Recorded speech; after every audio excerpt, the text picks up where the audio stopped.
Ciidamada Ruushka ayaa badda Mediterranean-ka iyo Black Sea ka bilaabay dhoolatusyo cusub. Dhoolatusyadan cusub ayaa ah fariin iska cad oo muujinaysa marnaba inaysan Russia ka tanaasuli doonin tallaabo militari inay ka qaado dariskeeda Ukraine. Dhoolatusyadan cusub ayaa lagu soo bandhigay agabyada militari qaybihiisa kala duwan iyagoo si wada jir ah howlgalka u fulinaya qaybaha kala duwan ee ciidamada cirka, badda iyo dhulka. Isku xirnaansho heerkiisu sarreeya isla markaana ku qalabaysan agab aad u casri oo militari ayaa la soo bandhigay, iyadoo ciidamada cirka iyo kuwa badda iyo kuwa dhulku ay isla markaaba muujinayaan wada shaqayn heerkeedu sarreeyo. Ciidamadan oo ah ciidamo aad u tiro badan ayaa ka qayb galayay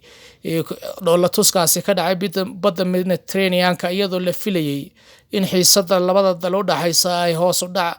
u dhacdo ilaa iyo inta Russia sheegay in cutubyo ciidamadiisa ka mid ah ay dib u gurasho sameeyeen kana yara baxeen xuduudaha dalkaasi Ukraine. Hase yeeshee, ciidamada cirka Russia ayaa u muuqda in ay sii xoojinayaan isku xirnaanshaheeda, isagoo wasiirka gaashaandhigga Russia oo kormeer ku sameynaya qaybaha ciidamada kala duwan ee ku sugan xuduudaha jiidaha hore.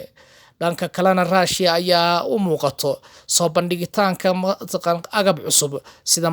doomaha dheereeyo, maraakiibta gujiska, kuwa burburiyeyaasha ku qalabaysan nuclear-ka, iyo diyaaradaha iyagana duqeeyo oo ah qaybahooda kala duwan: diyaaradaha fudud, kuwa istiraatiijiga, helikobtarada, diyaaradaha ciidamada baarashuudka ku booda ka soo daataan, iyo qaybo kala duwan. Halka sidoo kale madaxweynaha dalka Ukraine uu u baaqay shacabkiisa inay sameeyaan isku soo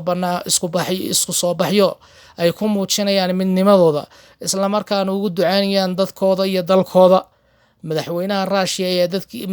Ukraine ayaa dadkiisa ugu baaqay inaysan marna ka tanaasuli doonin xuquuqdooda muwaadinimo oo ah inay difaacdaan dalkooda. Sidoo kale waxa ugu baaqay da'yarta dalkaasi in ay u istaagaan in ay ka qayb galaan difaaca dhulkooda hooyo.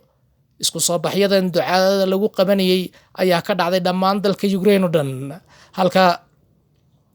halka shirka uga socda magaalada Brussels maanta ay lagu soo hadal qaaday arrinta xiisadda ka taagan Russia iyo Ukraine. Ayaa u muuqata in Russia aysan marnaba u joojin doonin soo hadal qaadista midowga Yurub shirarkiisa kala duwan ay ku soo hadal qaadayaan ama mataqaana ku dhaleecaynayaan, maadaama habeenkii xalay ahaa ku dhawaaqay Russia gobolada bari ee Ukraine in uu aqoonsaday dowlad madax bannaan ama jamhuuriyad gaar u taagan, gaar ahaan Donetsk iyo Luhansk iyo Luhansk. Sidoo kale, Russia ayaa u muuqato in dhanka kalena ay ka muujinaysaa in ay xiisadda sii dejinayso, halka ay taakule militari iyo tababaro siinayso jamhadaha fallaagada ee ku kacsan dalkaasi, gaar ahaanna kuwa afka Ruushka ku hadla ee ka soo jeeda gobolada bari, ayagoo halkaasi la sheegaya in lagu qalabeeyay qalabyo casri ah ciidamada goonowgoosadka sida taangiyada culculus ee wax burburiya, lidka taangiyada, madaaficida goobta, iyo qoryaha darandooriga u dhaco. Sidoo kale, waxaa tababaro iyo agabka xabadda celiya iyo muraayadaha habeenkii wax lagu arko aad loogu qalabeeyay ciidamada jamhadda goonowgoosadka ee Ruushiyaanka ee afka Russia ku hadla ee ka dhaqdhaqaaqo bariga dalkaasi. Hase yeeshee, dowladda Ukraine ayaa isku dayayso in intii tabarteeda ay samayso dhaqdhaqaaqyo iyadoo xuduudda xoojinayso, isla markaana ciidamo fara badan oo Ukraine ah la geeyay xuduudda ay la wadaagaan Russia iyo gobolka bari. Laakiin uma muuqato in arrintaasoo dhan ay tahay mid Russia maalinta ay soo dhaqaaqdo hor istaagi doonaan. Diyaarado fara badan oo sida agab militari ay ka imanaya wadamada NATO ayaa ku qulqulaya Ukraine.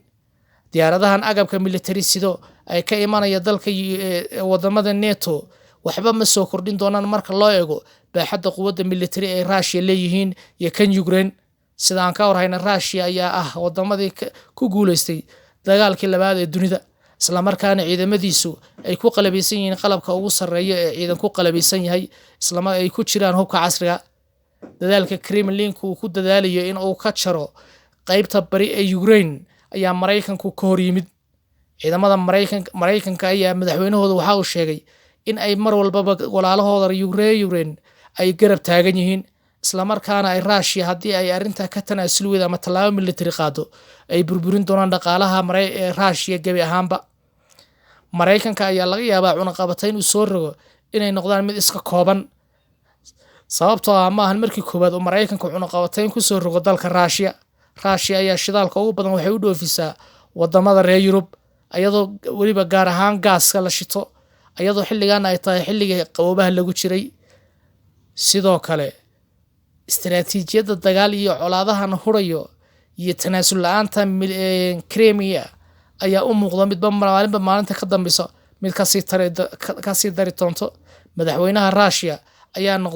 ku noqday reer Yurub